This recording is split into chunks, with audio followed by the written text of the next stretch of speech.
The other day I had a huge revelation about possibly the most frustrating thing for us living in Mexico.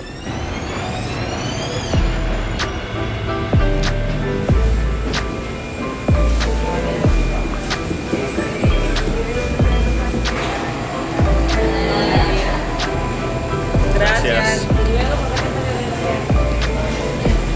Gracias.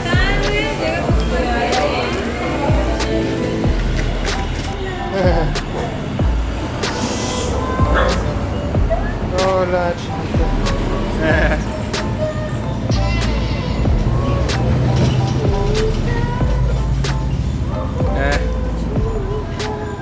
I'm not sure who's happier, Chinita or Hillary. Me.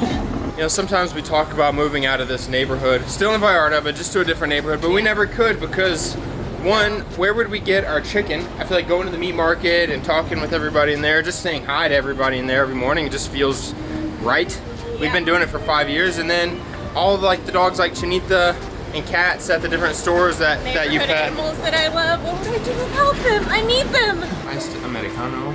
Iced latte. Iced latte. El Sofá here in the Zona Romantica. I highly recommend the coffee and really just El Sofá in general. Coffee and the company. The coffee, the company, the dog. That's what I meant by company. Also the lady that works here, but mainly the dog. Okay, the thing that's the most frustrating thing about Mexico, and let me be clear, is entirely our fault. We ourselves, and I'll speak for people from the United States as a whole, which is dangerous to do. Yeah. We tend to be like uptight, like waiting, like trying to get things done, very like go, go, go, go, go. And maybe it's just like you're definitely type A. I'm a little bit of type A. Depending on the day, I can be very type B. But anyways, we are just like a tizzy, coming like a from general the States. rush. Yes, coming from the States, I feel like we're just used to just being in a rush, used to being stressed, used to trying to just like get things done, whether they're important or not. Just trying to go, go, go. And so coming to Mexico, where we don't have a car, and some of this has to do with the fact that we don't have a car, not necessarily Mexico. Yeah. But for us living here, you can't go, go, go. It takes way too long. Days. It takes days. It's I don't know if it's because of the bus or walking or still somehow after 5 years not knowing how to like where to find little things. It's just slow going. It's slow to do things. You can't get 6 errands done in a day. No, definitely not. You can hardly get 1 errand done in a day, and especially because we don't have a car. We're like you gotta carry whatever you buy. So if you're buying laundry detergent and like toiletries, that's probably all you're doing that day because you gotta carry it with you. Or for example, yesterday we went to... That's why I picked Greg, because he's strong. I can get a lot of groceries on these hands. Yeah. Yesterday we went to La Comer, and we needed to go to Costco, but we had too much stuff, and I guess we could have taken a taxi. It just was a little complicated. Long story short, we didn't end up doing it, which is fine. We are trying still to adapt to this, to go slower, to learn to just go with the flow, get one thing done. We can go back tomorrow and to not be in a rush. And maybe this is a personal problem, and I just try to make it, try to cast on everybody else. No, it's You'll tell me if that's the case. But we're working on it. We're working on just doing one thing, one day, and the next day, taking it slowly. We'll do the next thing. Cheers to Does any of that make any sense at all? Yeah. Cheers to coffee. Woo! That's strong. That's gonna make me plow through some work slowly and zen. Yeah, so I was say it's kind of hard to have double espresso and then just go zen. Take it easy. Maybe we drink too much coffee. No. Nah.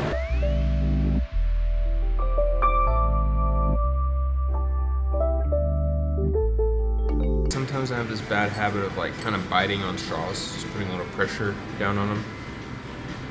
This is a metal straw. It didn't feel good.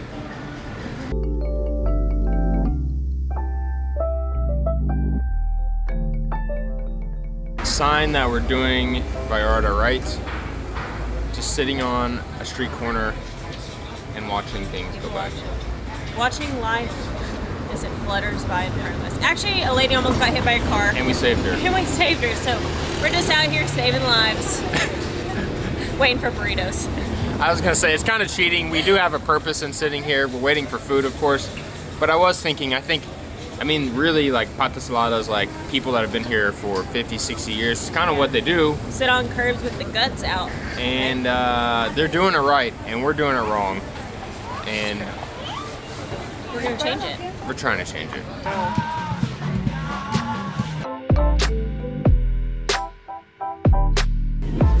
Oh, no.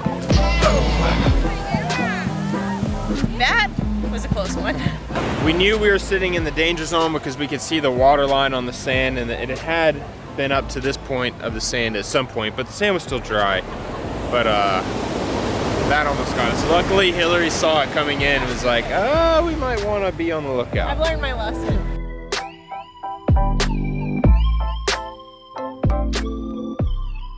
Sunset predictions. Uh-oh. I don't want to disappoint, but it's exceptionally hazy today. So that could create like a magical like pink sky. But right now my sunset predictions are, I don't know, there's banda. We'll go. Just the sunset, not the atmosphere. Oh, not the atmosphere, just the pure sunset. 6. Yeah, that's fair. It's 6. so hazy though, I feel like it could be, you know, sometimes the most beautiful sunsets, like... It could be like a 4 or it could be a 10. Right now, too early to tell.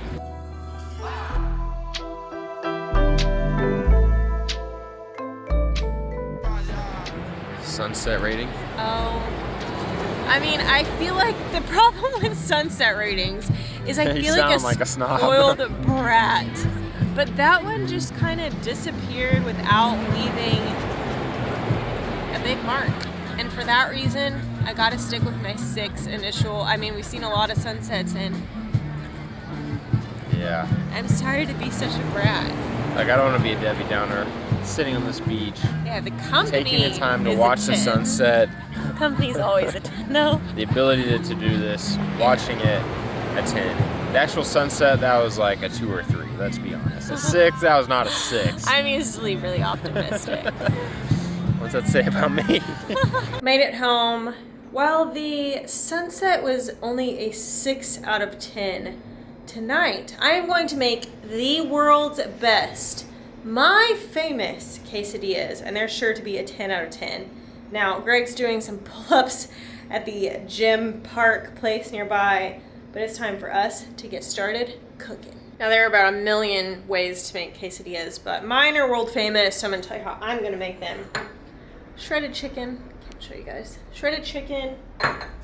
I love sauteing some mushrooms till they get like crispy. Greg can't have these because he's got a mushroom allergy, which is so weird because he really is a fun guy. Some onions I also sauteed. And then this is where it gets a little funky, okay? So you can put any kind of cheese in a quesadilla, you guys know. But I'm choosing pepper jack that I shredded by hand. A little tired from that, actually. Parmesan.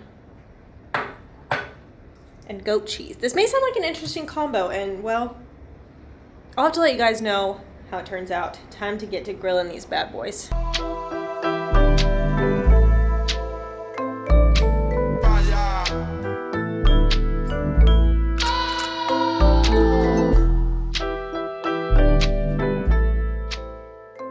These look absolutely delicious. I don't care what the people are saying in the comments.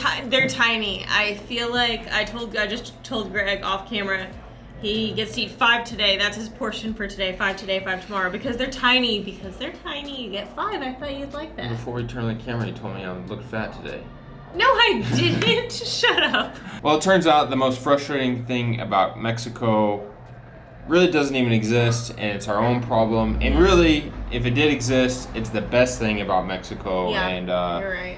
Learning to go slow. Like making quesadillas takes like an hour or 2. It's a slow process for us to learn, but it's one. It'll probably take our whole life to learn, really. But I think it's a lesson worth learning.